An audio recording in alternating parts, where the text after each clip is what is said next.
Hey everyone. Good afternoon, good morning, depending on where you are joining me from. I'm just pulling up the last minute details here on the event on my own screen. Hey, I'm so glad to be with you. Welcome to my home kitchen on the ragged, jagged, delicious coast of Maine, where I'm joining you from today. My name is Barton Seaver. I'm a chef, I'm a father, I'm a husband. Well, let's see. I am a husband, I am a father, I am a chef, I am an author. Let's put those things in order of how they matter, right? And yeah. Life is good. Life is good in Maine, except for the fact that, well, I'm thinking about starting up a fire in the fireplace today because it's still cold. My tomatoes are like 6 inches off the ground. My garlic, whoa. Those of you who've joined me before know I'm a garlic farmer here on my little acre of Eden on the coast of Maine here. But my garlic is doing very well this year. Anyway, hey, let's talk about picnics today. Any questions you got, though? Let's talk about it. So I am a long history in sustainability, in restaurants, in writing books, etc., all over the place, doing a whole lot of things. So any questions you've got, if I am the best person to, well, if I'm the best person here today to answer them, we will get that answered for you. If not, we'll pass your question along to someone else of the Rouxbe team who is better qualified to answer for you. So today we've got a picnic, right? I mean, hey, it's summer months. We're trying to get outside on those non-rainy days that we haven't had too many of here in Maine. But hey, I'm not complaining. I'm not complaining, really. We're through the drought that we've had for many years now. So I am very happy about this in all. But yeah, picnic. Today is just not a picnic day. I was hoping it would be because also today is my beloved, delightful, brave, incredible wife's birthday. And we were just going to go out on a picnic and then just go shopping together or do something. But yeah, we're going to be doing that on Friday. So any of you who joined me before know that I like to start off these little episodes with moments of gratitude because, well, cooking is an act of love. It is an act of kindness. It is a blessing that we are able to spend our time to nourish, to feed others, right? To welcome them to our table. So the very best and first ingredient in any recipe to me is gratitude for that which we are so fortunate to have. So today I'm grateful for my delightful, incredible, brave, wonderful wife. And yeah, I hope that you will take a moment, whether you just in front of you on the cutting board before you start cooking tonight or tomorrow, whenever, or just a moment whenever to say, just to give thanks for something in our lives. That's good. So a couple of little things you'll see beneath my, no, what am I doing here? I'm telling you about the questions, how to ask questions. Over to the right of the screen there, you're going to see some questions that people have already asked over in that gray area. Just click that little heart icon if any of the questions are particularly relevant to you or interested in them, and that will vote them up to the top to make sure that I get to them today. If you've got a question that you'd like to ask, put it in that top box there, over there, and send it along. I already see so many of my friends have already joined here, so it's nice to see so many friendly faces as well as to see so many new faces. So to those of you who have just joined the Rouxbe family or I've not had the pleasure to be with yet, welcome to the Rouxbe family. It's really great to have you. I'm really thrilled that you're on such a great journey and that you've chosen to do that with us, whether you're here to improve health outcomes, whether you're here to just be entertained and to get more out of life because food is delicious. And well, first we eat and then we do everything else in life. Whatever it is that brought you to us, we're happy to have you. Okay, so let's dive into picnics here. I don't really have a whole lot of like sort of focus talk about this because picnics are basically a meal that's outside. So we can talk about some of the sort of tips, tricks, techniques to making the most of that. But I also want to be taking a lot of those questions, which I see you've already put in a bunch. So I'm just going to start off with a couple of questions and then we're going to dive into some things. So hello, I'm vegan from Alexandra T. Hello, friend, and your daughter is too. Can you help me figure out some meals to bring to a picnic, please? Thank you. Monica and Alexandra. So sorry, I got the name wrong there. Welcome, welcome. So yes, we'll dive into a bunch of those as I get into, I've got some baba ganoush that I'm going to prep for you, as well as I've got a roasted pepper dish that I'm going to do for you. I've got a watermelon cutting technique little video for you. So I do have a couple of things and we'll talk about those later on. So great questions. Those will be coming up. From Sheila D. What does your ideal picnic look like and your favorite items? How do you balance variety without being wasteful or excessive? These are really great questions and a really nice to sort of lead into what we're going to be talking about. So, to me, you sort of touched on one of the aspects of what I think a picnic is really good, what a great picnic is, which is diverse. There's a couple of different flavors there that really get our palate excited. Let's take a step back and just talk about the purpose of a picnic first and foremost. Meals can be harried, right? Everybody's been through a Tuesday night. Oh my God, I just got to get it done on, ballet practice, whatever, games, school, homework, etc. We've all been there, right? The purpose of a picnic is to be the exact opposite of that.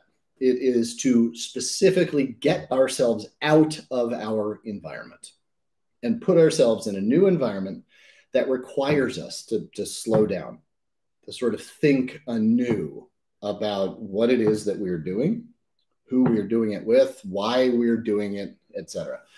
Part of a good picnic is, right, having a blanket to sit on so your butt doesn't get wet in the grass, right? I mean, some of this is literally creating a new ecosystem for yourself or finding your place in a new ecosystem.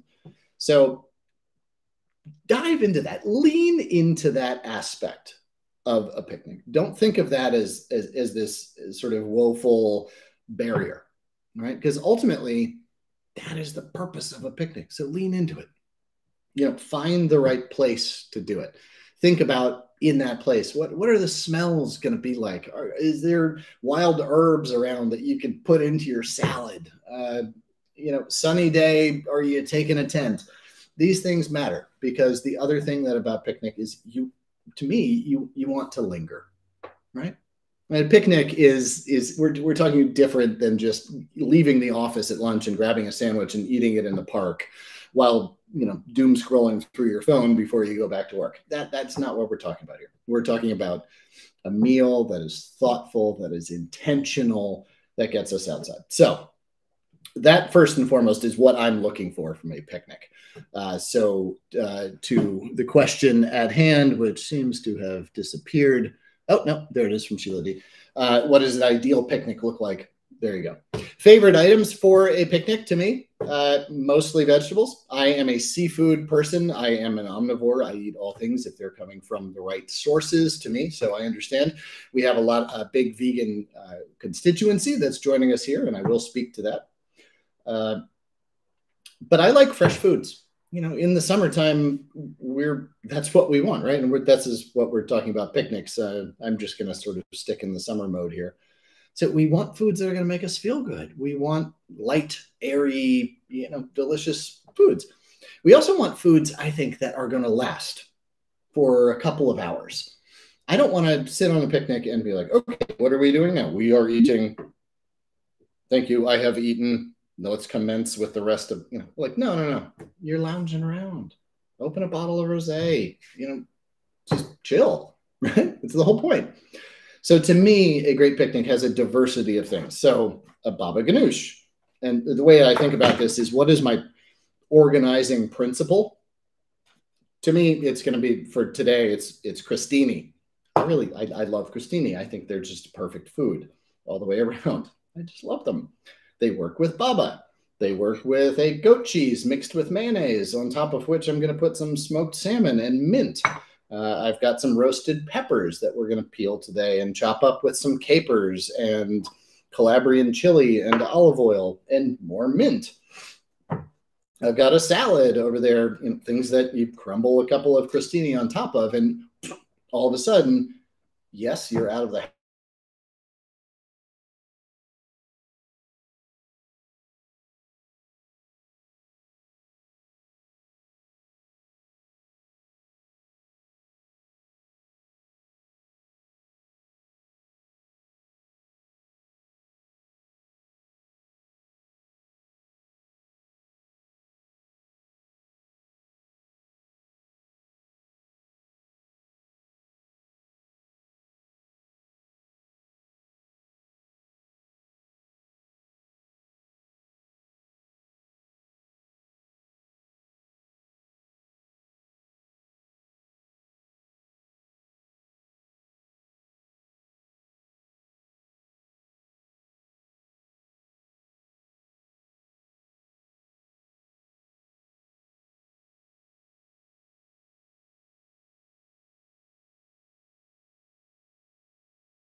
Patrick, is that working?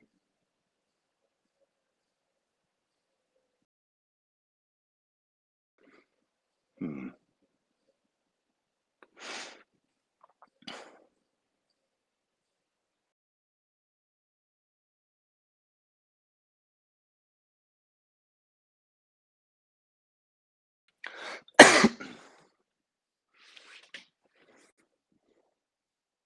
Oh, I'm good. Okay, I guess I'm back. So, yeah, here I am. Sorry about that, folks. I've gotten some new internet over here, and apparently it's not working as well as we hoped it would. So, I've lost you, I think, around the point where I was beginning to talk about sort of the organizing principle of what I'm going to be doing here is crostini to me. So, all of the other foods have to work around that, right? So, think about just a delivery vehicle. To me, well, if that organizing principle is a bowl, great. Then all of the dishes get served into a bowl, eaten with ostensibly a fork or a spoon, right? And can be served one after another in that same bowl, right? Because you don't want to bring a whole lot of things. So, okay, there you go. Is your, or and with a bowl, okay, you've got a nice gazpacho soup, and then you've got a salad, and the salad sort of helps to mop up the rest of the gazpacho there, right? And then you have a barley and farro and smoked paprika vinaigrette salad with pistachios and strawberries in it or something, right? That goes into the bowl. You see what I'm getting at? Is the idea of sort of this organizing principle being a vessel is one way that I think about it, because that's sort of the heavy stuff that you got to bring in and you got to bring out, right? So to me, a really great vessel and organizing principle is the crostini. I love it. So what do I have with the crostini? I've got baba ganoush. We've got some smoked salmon with a goat cheese and mayonnaise mixture that goes on top. And then on top of that, some fresh mint that just brings the whole thing to life.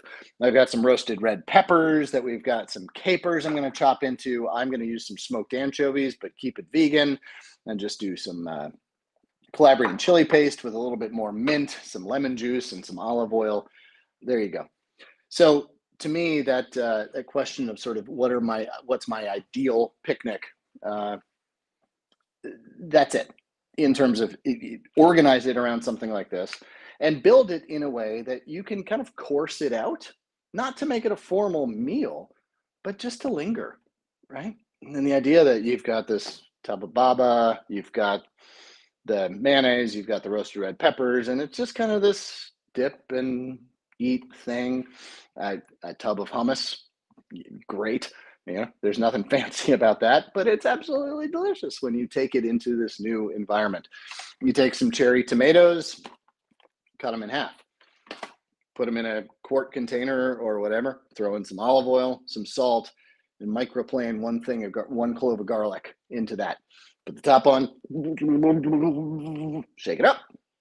There you go. You've got this beautiful, fresh, delicious, delightful salsa that's full of acidity, but also richness. That garlic just punctuating with that sort of deeper note that we love that keeps us coming back for more, maybe a couple cracks of fresh cracked pepper to add just a little spice in there. Again, there you go. You really haven't done a whole lot of prep work other than kind of throwing something in an oven, using a knife a little bit, pack it all up, and getting to the idea of wasteful or not or excessive. If you plan it out for several hours, most of that food's going to get eaten.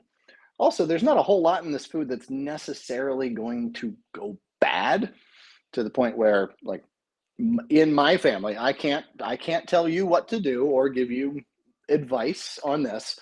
But if I packed up some baba ganoush that I took out of the fridge and some roasted red peppers with Calabrian chili and capers and took it out into the world and had a picnic and kept it in a cooler for uh, 2-3 hours, and then I brought it home and I put it in the fridge, would I eat it again tomorrow? Yes, I would feed it to my family.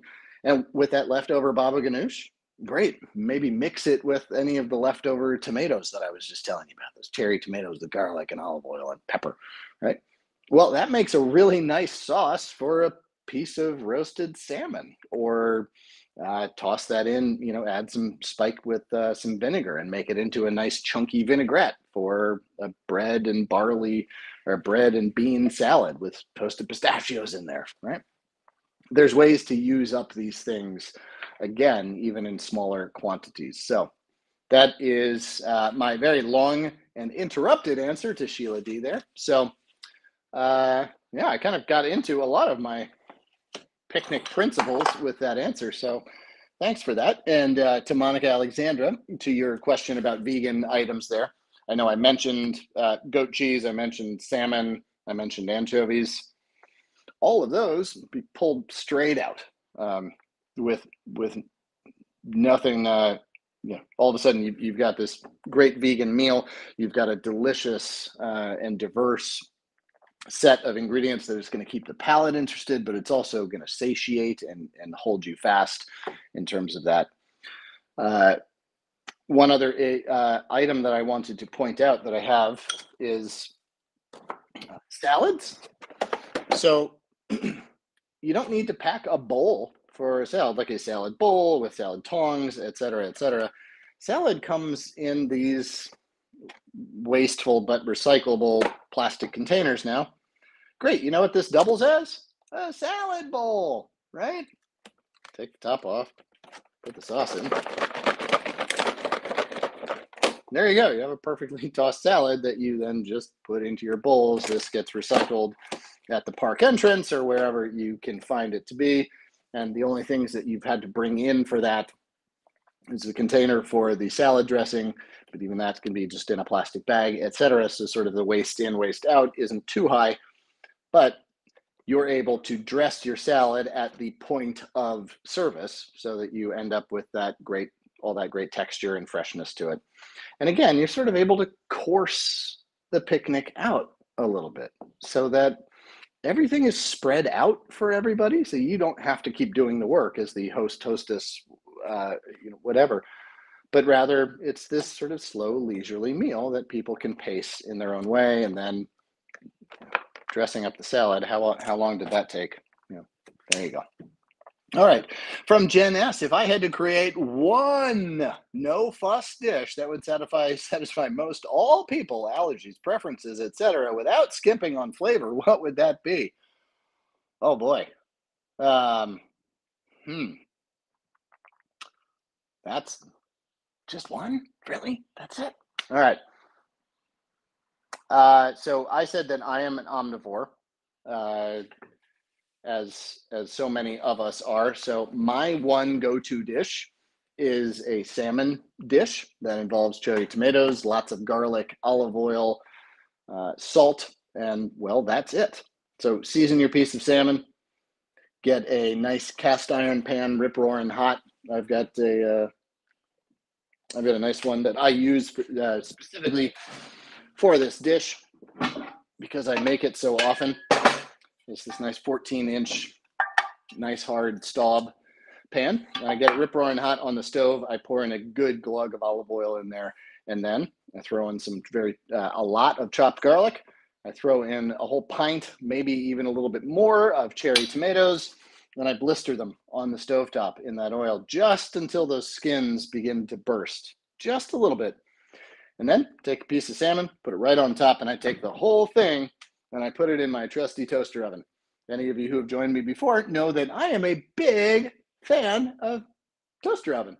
This is the appliance that I use the most in my house, despite having this gorgeous stove, and I have a sous vide oven back here, and yeah, life is really good. And I use the $110 toaster oven more than anything else. Why? Well, because it heats up very fast. It's very controlled. It's a small environment, so you're not going to end up with a whole lot of heat zones or variation in it. It's pretty energy efficient because you're only heating up a small space. I can see it. It's just easy. I mean, all in. It's very convenient. Is it the most sexy thing in my kitchen? No. Does it work? Does the food come out great? There you go. So about 10 minutes later, you put it in under the broiler. And about 10 minutes later, you've got this crispy salmon from on top. It's perfectly cooked.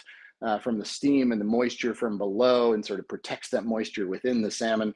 That olive oil and the tomato juice has, well, it's gotten all sorts of friendly and sort of reduced down into this nice emulsion. That garlic is cooked fully, taking on almost that sort of rustic scent of roasted garlic. And so you have salmon, you have this perfectly cooked piece of fish, you have this perfectly wonderful sauce served in the dish that it was cooked in. It's kind of the fajita effect when you bring it to the table, because it just looks awesome and it's sizzling, and it's, you know, it's not quite dramatic, but it certainly gets people's attention and whets their appetite, and certainly sets the expectation that delicious has been delivered.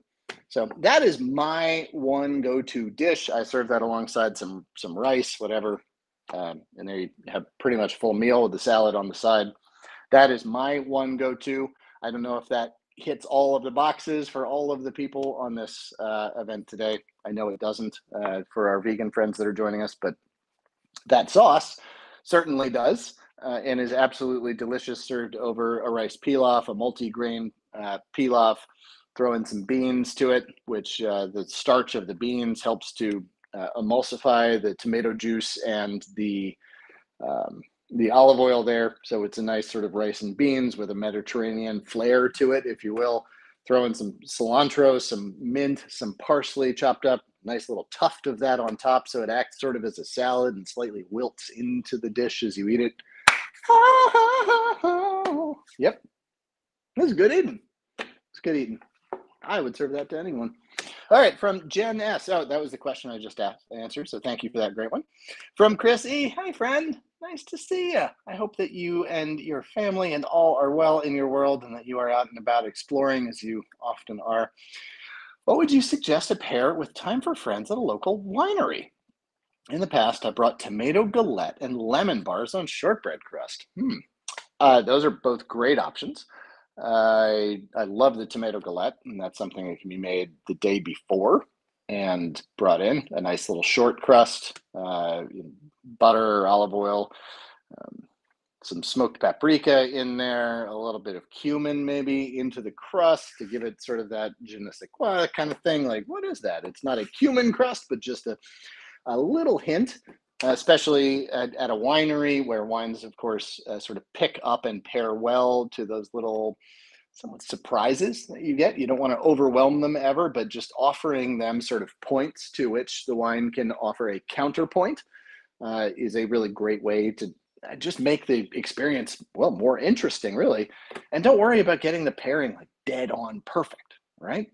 If there's little points of interest, is the tomato galette really delicious? Awesome. Is the wine really delicious? Great. You're probably going to have a really good time, right? Even if those two don't become best friends, it's still a great lunch. So with that, the dishes that I've suggested, I think I really like as well, specifically for that winery idea. You got a lot of those Mediterranean flavors, fresh herbs, mint and wine is really wonderful combination. If not because the wine and the mint are a perfect pairing for each other necessarily, so much as the mint is like lemon juice and salt to me, in that it basically takes the flavors of whatever you're serving and just makes them a little more proud, offers them some amplification and a little bit of grandeur, if you will. Certainly it adds mint flavor to things, but it also just elevates, and it adds this elegance and also this element of surprise in a way, to say, I never thought about using mint in anything but iced tea, or as that like plush non-edible on top of my dessert, right? That just sits there, and the first thing I do is say, oh, mint, right? No, put the mint in the dish. It's delicious. And any of you who have ever grown mint in your yard know that the only way to control mint is to eat it voraciously. So there you go. Put it in everything. That will offer a nice little point of contention, or even point of attention, for that wine to spark off. And guess what? When the people in the tasting room are like, oh, hey, what do you got served with your stuff? And you tell them, oh, I've got this baba ganoush with some mint on top, or roasted red peppers with smoked anchovies, mint, and a little bit of Calabrian chili. And you're like, wow, Chris, you are so interesting. Where did you get all these great ideas? What are you going to tell them? Oh, I made it all up because I'm awesome, because I'm Chris E. and I know my stuff. That's what you should tell them, because you do, and you're awesome. So nice to see you, and thanks for that great question. From Star P. Oh, all my dear friends are showing up today. This is great.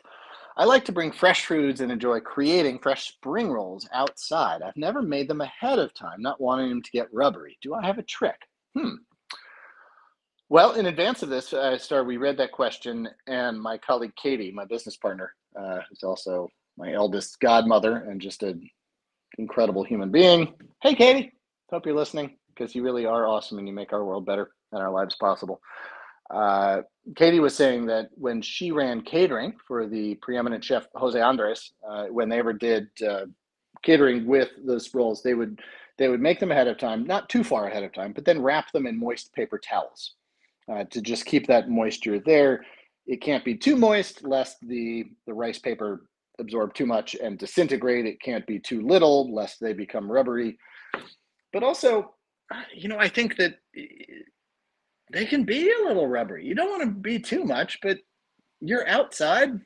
The environment sort of begs for a little bit of leeway and forgiveness on slight flaws in food. I wouldn't even call them flaws, but just sort of, this wouldn't be the optimal way to serve them inside in the kitchen when you could just make them fresh. So there's that. So I wouldn't call them flaws, but being outside sort of begs a little bit of that leeway and forgiveness for you to do that. So just a little bit of that rubbery crap's fine, great. So long as there's something inside, crisp cucumbers, nice shredded julienne carrots, bok choy, jicama, whatever it is, something in there to add that counterpoint to that slight rubberiness to it is perfect. And then there's also hey, why don't you just make them there? Okay. You can certainly do that if you can find some fresh water to bring and, just a plate to dump a bottle of water onto, and there you go. And hey, that's kind of fun, and people can do it themselves, and it becomes kind of a make your own station. Don't complicate it unnecessarily. You probably don't want to do this at the beach. Just saying. So there you go. Hey, good question. And that did bring me up to remind me of the topic that I wanted to bring up, which is picnics at the beach are different than picnics on the grass. Anybody guess why? Duh, right?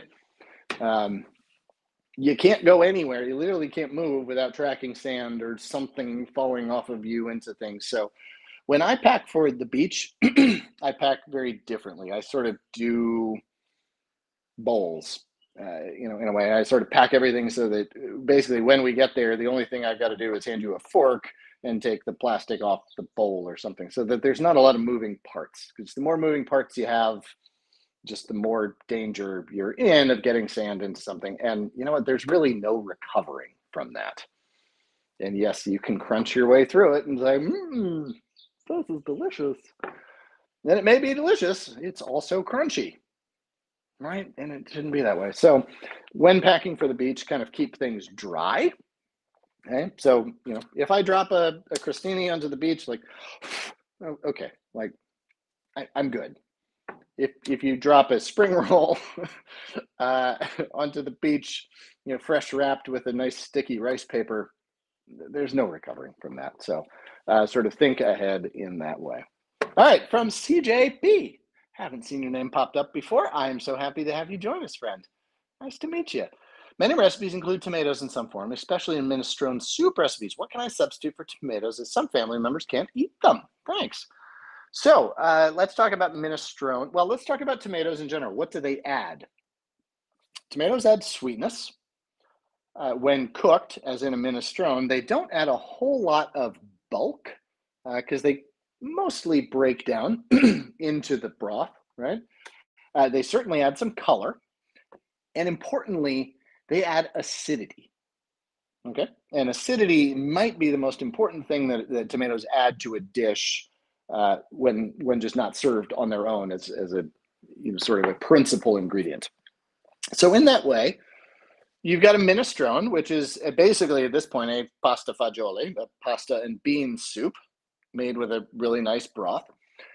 And you've got some zucchini in there. You've got some yellow squash in there. You've got all the wonderful fresh seasonal vegetables of the year. Great. How can you add that acidity in? Well, a shot of vinegar is a really good way to do that.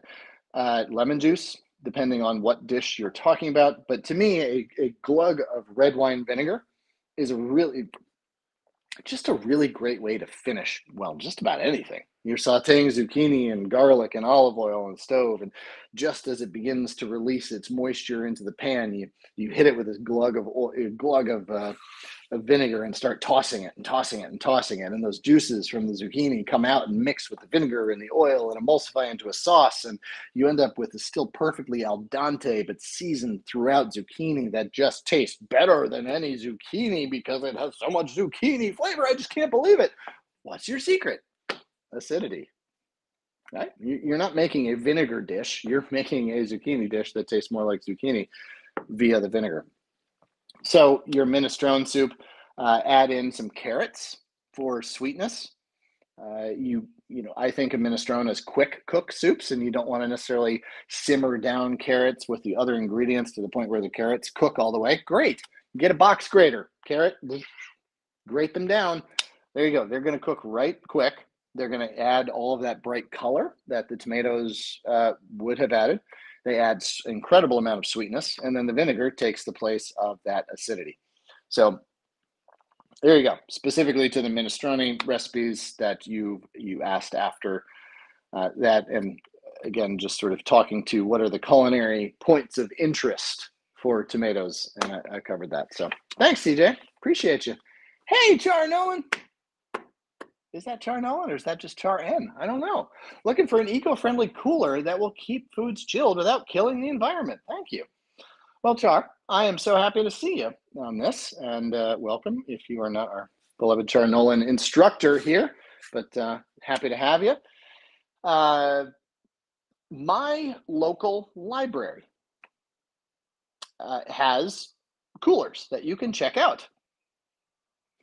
What? Yes, Igloo coolers. Yeah, they have them that you can check out in their library of things, which is an awesome new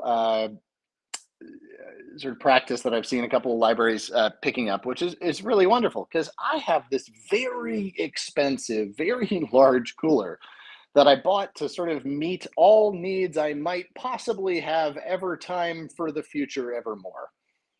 Right? It's an angle cooler. It costs a couple $100. Is it awesome? Mm-hmm. Yeah, it'll keep ice frozen for 3 days. It's amazing. It's like a Yeti cooler. It's kind of like an off-brand Yeti. Is it worth the money I paid for it? No, because I will never use it that many times. So to me, what makes an environmentally friendly cooler is, well, something you don't throw away, right? Another thing about keeping things cold is, well, do you actually need to keep them cold? Sure. Plan some dishes that are really great at room temperature. All of the dishes that I've been talking about here today are going to be really, actually, in fact, much better at room temperature, if not slightly above it. So think about when planning a picnic, do I actually need to keep things cold? And can I revise my menu a little bit to best sort of enable me to not have them cold? Another thing you can do is if you do want to keep some things cold, guess what this is? It's a watermelon that I've had in my fridge. Guess how long this is going to stay cold in your cooler? For a very long time, for a very long time, especially if it's still in its most dense form, meaning uncut. You bring a couple of spoons and, well, so long as you share space with the people around you, just, hey, eat it right out of there. Just scooping melon balls out. There you go, right? But here's your cooler. That's going to keep anything cold, even in a double-lined, 10-cent plastic shopping bag these days. That's going to give you some of that. So layer effect, cold sinks. So if you're not going to crush all of your food, maybe put this, stuff you really need to keep cold, put it down here. So let the cool air flow down to it. Things that you don't necessarily need to keep cold, just use thermodynamics. I mean, this is physics here. Heat rise, cold sinks, use that to your advantage, etc. So I'm trying to think of the most environmentally friendly ways I can. So one is borrowing stuff. let's not make two of something in the world if we really only need one and we can pass it around the whole neighborhood, right? There you go. The other is kind of thinking about your meal. Do you need to keep things cold? And then the other thing is, well, build into your meal some things that will keep what needs to be cold. And yeah, and hey, if your white wine or your rosé is you're not going to be cold all the way throughout your picnic, hey, drink up. All right, Char, I really appreciate you. Margot D, any recommendations on food that stays well in scorching heat without a cooler? So I just spoke to some of that there. Vegetable dishes, etc., things that don't have a whole lot of stuff to go bad in them. Sorry, I gotta do that to get back to my computer screen. Things that you can eat at room temperature, things that might even improve if left in the trunk of a car on a very hot day, as we're having in so much of the country today, etc. So really, it's about planning that out. Also, not planning to have any leftovers is a good thing to do, because then your heat doesn't really so much matter. And then again, watermelon on top of your salad like that in the bottom of a double lined bag or something like that. Is it going to last in 120-degree heat index in Houston, Texas today in the trunk of a car for a whole long? No, probably not. That's an extreme situation that you might be asking after. Is it going to work? Mostly, yeah, it is. And if your salad's a little wilted, then that's okay. And put your not cold ingredients on top. All right, those are great questions, people. Oh, Hilda P. Hi. Oh, all my friends, they're all coming today. What perishables would you recommend to not bring outdoors if you're spending more than a few hours on a picnic? Seafood things, raw oysters, etc. Really, this just comes down to packing. Don't pack too much to the point where you're then going to be wasting any leftovers. But anything really that just needs to be cold. Like, to me, raw shellfish or shellfish things of all sorts, where you have a bacterial load that can grow, or where they're just not going to be very delicious. A 90-degree oyster is just, it's not pleasant. It's just not to eat raw in the half shell. So really, it's about planning things out to not keep. But even to me, smoked salmon, the rule in food safety is keep cold foods cold, keep hot foods hot. And so you want to keep cold foods below 40 degrees. You want to keep hot foods above 140 degrees for their optimal, back to stop spoilage and bacterial growth. One kills them by being too hot, and the other keeps them from going by suppressing them with cold. But you've got a 4-hour window in professional food safety courses. At least that's what it was when I was running restaurants. And you have a 4-hour window when things can be in the temperature danger zone, as it's dramatically called.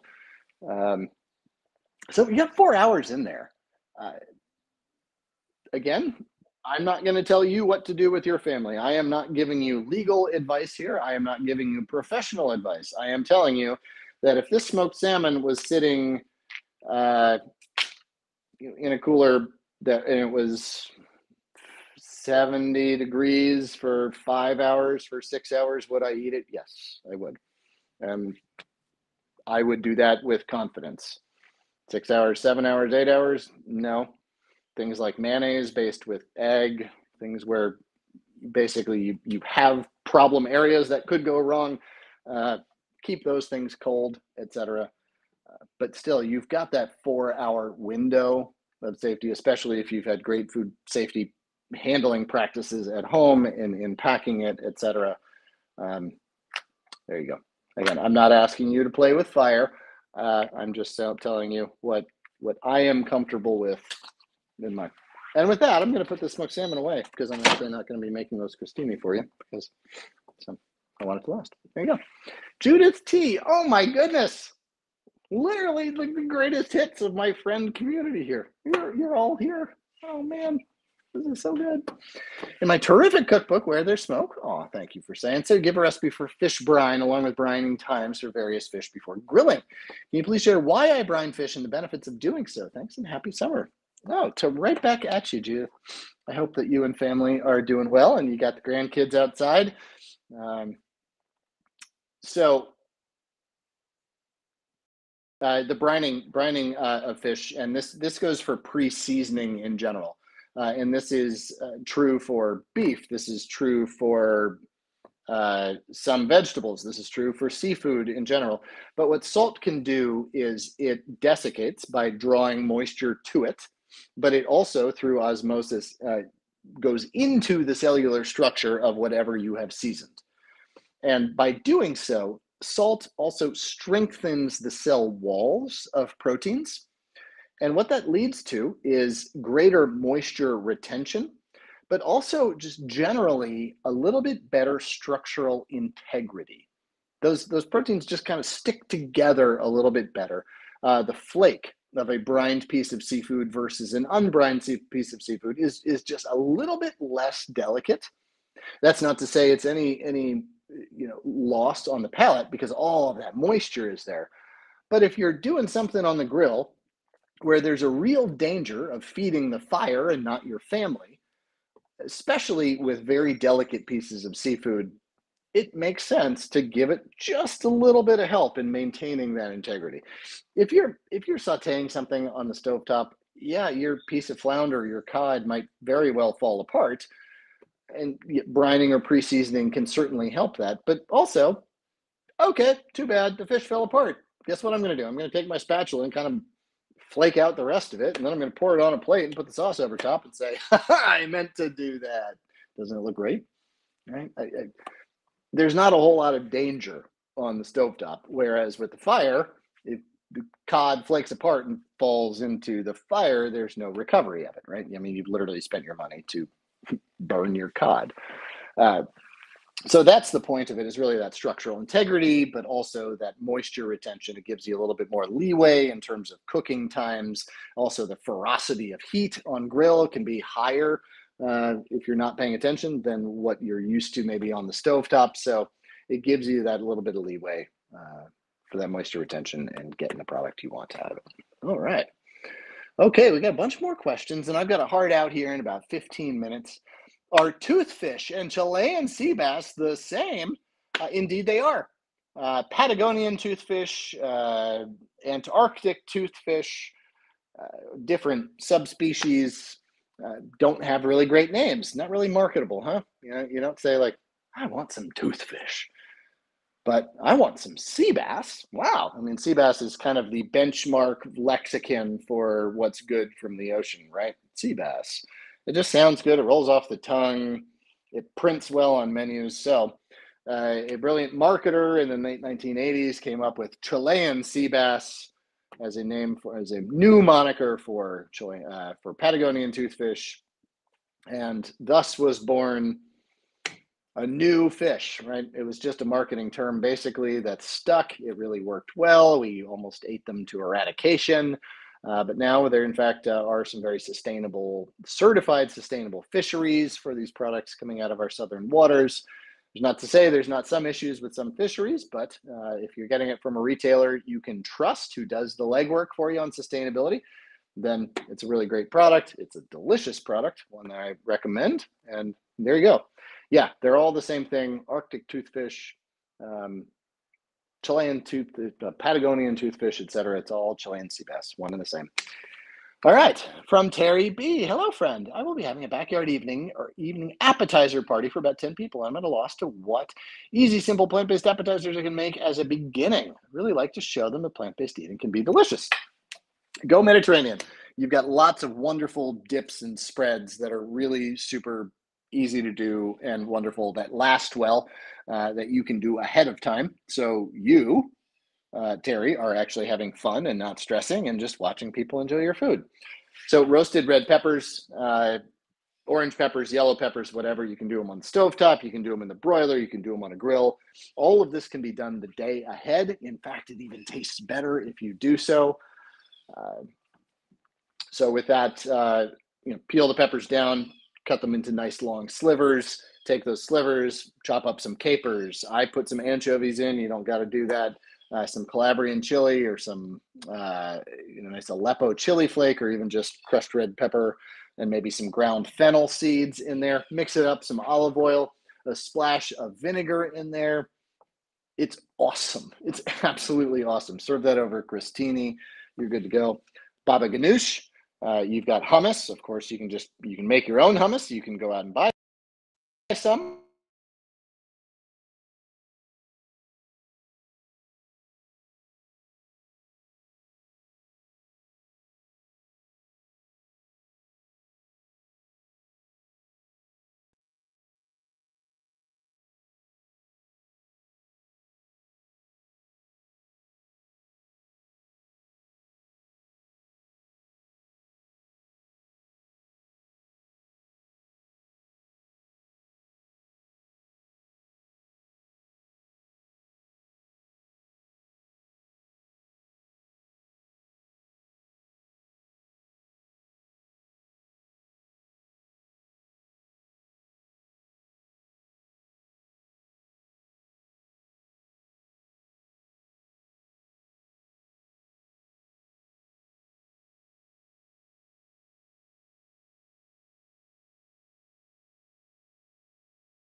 Patrick, can you get any audio from that one?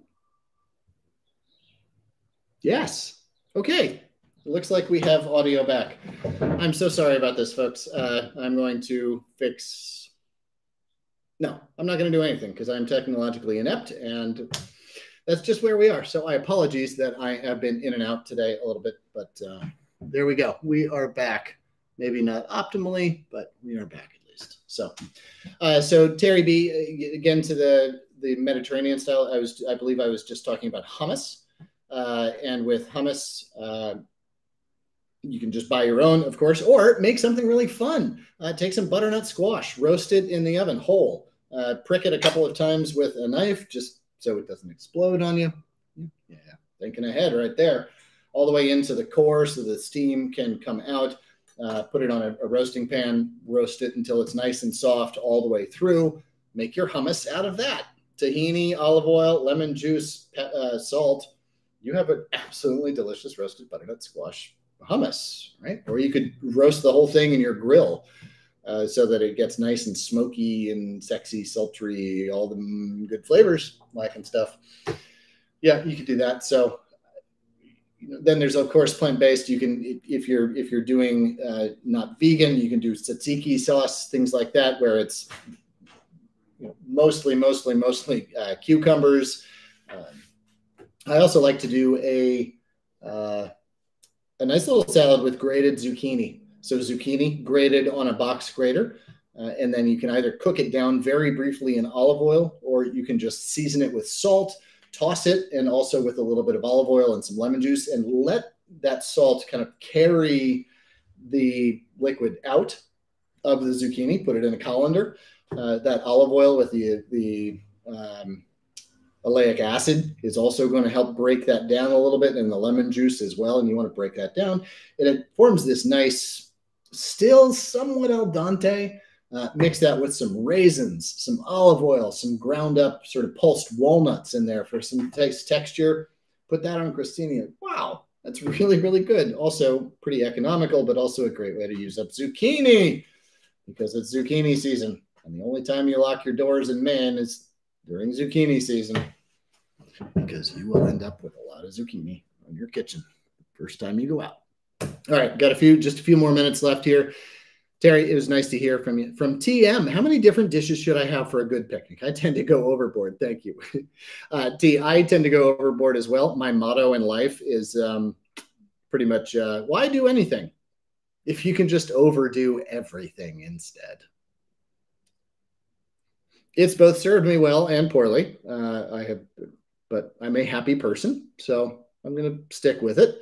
And ultimately, yeah, you like me, apparently we have to sort of untempt ourselves from going overboard. 4 things is more than enough. It's enough to keep you interested, to graze, to go back to, but it's not so much as to cause you stress, cost you out of house and home, complicate things unnecessarily. Basically, as many things as you can serve on one vessel, that's fine. If it's all on crostini, fine, you're good. If it's all in a bowl, fine, you're good. Just like I was saying at the outset, sort of create a theme, not necessarily a culinary theme, but just sort of literally a physical theme to your meal. Is it going to be in a bowl? Great. Everything works in there. As I was saying, you start off with a gazpacho. Great. Then you put the salad into that because the gazpacho left over on the bowl kind of adds a bit of like a salad dressing to it along to the dressed salad. Then you've got a nice clean bowl and you put in whatever else comes next, etc.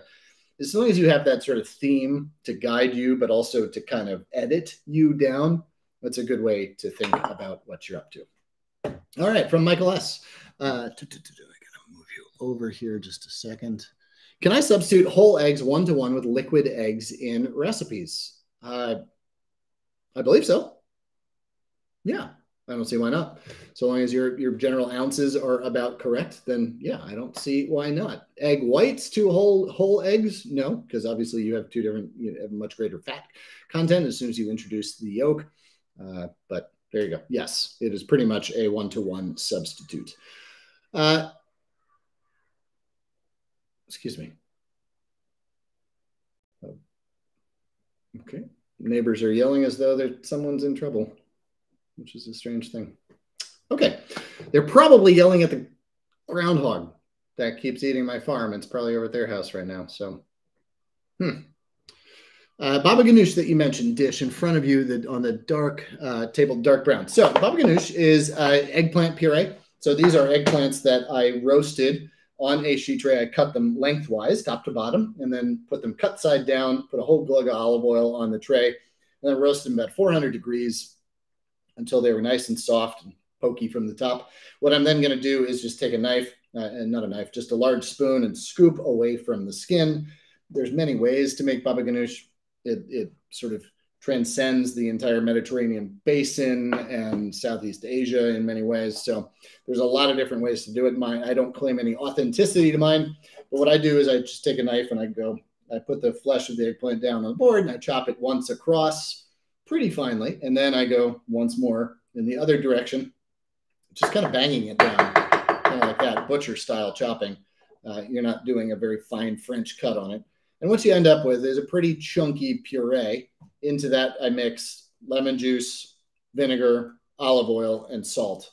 And it's just absolutely delicious puree. It goes on everything. It's best used. I mean, it can be used as a sauce. It can be used just dipping into crostini. You can add tahini to it for a flavor and nutritional kick. And there's so many things you can do to it. You can add some texture to it with maybe some diced onions. Red onions, I would particularly agree with. Mint, throw that in there. It really becomes this wonderful vehicle, this puree from which you can dress it up in any which way. But there you go. Baba ganoush, B-A-B-A-G-A-N-O-U-C-H. Baba ganoush. There's a whole lot of different ways to spell it, but there's also the S-H spelling at the end there. So there you go. All right, from Marco C. What would be the best tropical fruits for grilling? I love grilled mangoes, especially the champagne mangoes. My wife is texting me. Okay. Sorry. Family stuff. I'm going to have to go. I'm going to have to go pretty soon because I don't know what this is all about, but she's texting me a whole lot. So I don't imagine what that's about. Anyway, so grilled mangoes. I really love mangoes on the grill, especially the champagne mangoes. You have them, kind of looks like an eggplant, right? In terms of shape. So I would cut it sort of vertically along one side of the pit, vertically on the other side of the pit. So you get those nice two broad sides. I would grill those right in the skin, and then you just scoop them out with a spoon. So you end up with that nice big piece. Is a really great way to do it. It's not a tropical fruit, but grilling fruit across the board is great. But peaches on the grill, nectarines on the grill are so good. Just slightly underripe where they're super aromatic, but not yet really soft. That's the perfect time for them. It's a really great thing to do at the end of a grilled meal when you have whatever you've grilled for your main course set and ready on the table. And then you put your peaches, your nectarines, your mangoes, whatever else onto the grill, put the top on it, turn it off, close off your airflow to your fire, and you're good to go. About half an hour later, you pull that off, and they are perfectly cooked, soft, sensuous texture throughout. Put some ice cream on top, drizzle some balsamic over. So again, peaches, nectarines, not tropical fruit, but mango is really great for that. Pineapple, of course, is amazing on the grill, especially when basted, maybe with a flavored olive oil. You got some smoked paprika and fennel seeds ground down in there, maybe a little bit of coriander. Brush that on as you go. All right. From Vanessa, getting ready to rent a patio boat for the day. So really great timing for this picnic video. Thank you. Well, Vanessa, I'm so glad it helps. I hope that you enjoy. Stay safe and stay delicious. Awesome. And from Julie P, for the roasted salmon recipe with tomatoes and garlic, can you suggest alternative fishes that will work well in that recipe? Yes. Anything with some heft to it. So a nice thick piece of cod. What you want is the fish to cook at the same rate as does the tomatoes break down and sort of simmer together into a sauce. Right? So if you have a piece of flounder or trout very thin on top of that, you're going to overcook your fish by the time the sauce is really ready. Anything with about a 3/4 inch or greater thickness is going to work. You also don't want to cover completely all of your tomatoes. You want that steam to be able to escape a little bit. Of course, you're going to cover up some of them. Those are not going to cook quite at the same rate as those that are around it, etc. So, hey, y'all, there you go. I'm sorry for so many delays and interruptions and drop-offs and all that today, but I appreciate so many of you joining us here today. I love all of you so very much. Food is an act of love. Feeding people is an act of kindness. And I appreciate that you are out in this world with me, feeding people, bringing that love to those that we love and that we are so fortunate to serve. I really hope you'll join us again on one of these Rouxbe Live events. You can send us an email. Let us know if there's any topics you'd like us to cover. And with that, I hope you have a most fabulous summer. Take care, y'all. Be well.